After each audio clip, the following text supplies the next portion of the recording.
तो दिल्ली शराब घोटाला, ये नाम तो सबने सुना ही होगा।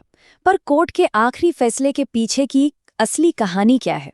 चलिए सोर्स मटेरियल के हिसाब से इस पूरे केस को डिकोड करते हैं। ये सब शुरू हुआ 21 मार्च 2024 को, जब दिल्ली के मुख्यमंत्री के घर पर एक छापा पड़ा। लेकिन ये कोई आम जांच नहीं थी, बल्कि एक बहुत बड़े तूफान की पहली आहट थी। मतलब ये सिर्फ एक गिरफ्तारी नहीं थी, ये तो इंडियन पॉलिटिक्स में एक भूकंप जैसा था। देश के इतिहास में पहली बार एक सिटिंग चीफ मिनिस्टर को गिरफ्तार कर लिया गया था। सोचिए, अरविंद केजरीवाल, जिन्होंने अपनी पूरी पॉलिटिक्स ही भ्रष्टाचार के खिलाफ लड़ाई पर बनाई, अब उन्हीं पर एक बहुत बड़े करप्शन स्कैम का आरोप था। और आरोप भी क्या, कि वो ही तथाकथित शराब घोटाले के किंगपिन हैं। पर इस केस को ठीक से समझने के लिए ना, हमें कहानी में थोड़ा रिवाइंड करना पड़ेगा। देखना पड़ेगा आम आदमी पार्टी के उस जबरदस्त पॉलिटिकल सफर को। अब जरा इन तारीखों पर ध्यान दीजिए। दिल्ली में जबरदस्त जीत, फिर पंजाब में रिकॉर्ड तोड़ जीत, उसके ठीक बाद सत्ताधारी पार्टी के गढ़ गुजरात में चुनाव लड़ने का ऐलान, और फिर अचानक पार्टी के एक बड़े नेता की पहली बड़ी गिरफ्तारी। क्या ये सब सिर्फ इत्तेफाक था या एक सोची समझी कहानी की शुरुआत? तो अब आते हैं उस पॉलिसी पर जो इस पूरे विवाद की जड़ है। ऊपर से तो ये एक सीधा साधा रिफॉर्म लग रहा था, पर अंदर कहानी कुछ और ही थी। तो आसान भाषा में कहें तो दिल्ली की शराब की दुकानें जो पहले सरकार चलाती थीं, अब वो प्राइवेट प्लेयर्स के हाथ में चली गई, और इस गेम में एंट्री फीस बहुत बहुत ज्यादा थी। और यहीं पर यह केस बहुत दिलचस्प हो जाता है। एक तरफ तो करप्शन का आरोप, और दूसरी तरफ सरकार की कमाई पहले से कहीं ज्यादा हो रही थी। ये बात थोड़ी अजीब लगती है ना? तो सवाल उठता है कि ये जांच शुरू कैसे हुई? पता ये चला कि इसकी पूरी नींव केंद्र सरकार के अपॉइंट किए हुए 3 अधिकारियों ने मिलकर रखी थी। और देखते ही देखते ये जांच हाई प्रोफाइल गिरफ्तारियों की एक झड़ी में बदल गई। और प्रोसिक्यूशन के पास था एक ऐसा हथियार, एक ऐसा कानून जो इस पूरे खेल के नियम ही बदल सकता था। PMLA।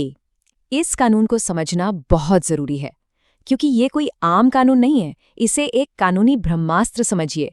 एक बार किसी पर इसके तहत केस हो गया तो जमानत मिलना प्रैक्टिकली इम्पॉसिबल, और सबसे बड़ी बात, बेगुनाह साबित करने का पूरा बोझ भी उसी इंसान पर आ जाता है। और फिर एक एक करके आम आदमी पार्टी के बड़े बड़े नेता जेल जाने लगे। पहले हेल्थ मिनिस्टर, फिर एजुकेशन मिनिस्टर, फिर एक सीनियर सांसद, और आखिर में खुद चीफ मिनिस्टर। मतलब 2 साल के अंदर अंदर पार्टी की पूरी टॉप लीडरशिप इस केस में फंस चुकी थी। तो 2 साल तक ये केस चला, और फिर आया कोर्ट का फैसला। और जब ये फैसला आया ना, तो ये प्रोसिक्यूशन के पूरे केस पर किसी हथौड़े की तरह पड़ा। प्रोसिक्यूशन का पूरा केस इस बात पर टिका था कि करोड़ों रुपयों का लेन देन हुआ है।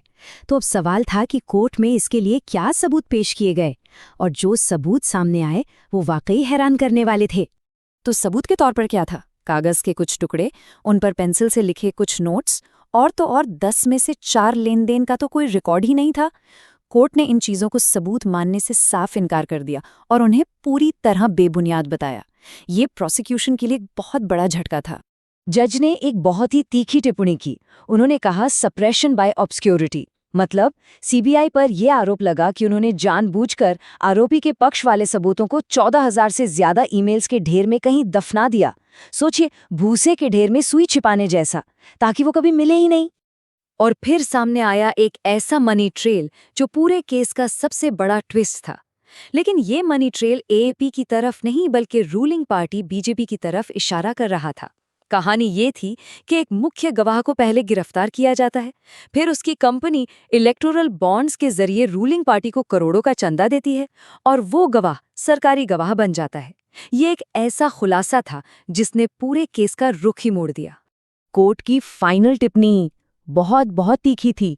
कोर्ट ने कहा कि ये कोई जांच थी ही नहीं, ये तो पहले से लिखी हुई एक स्क्रिप्ट थी, एक कोरियोग्राफ्ड एक्सरसाइज।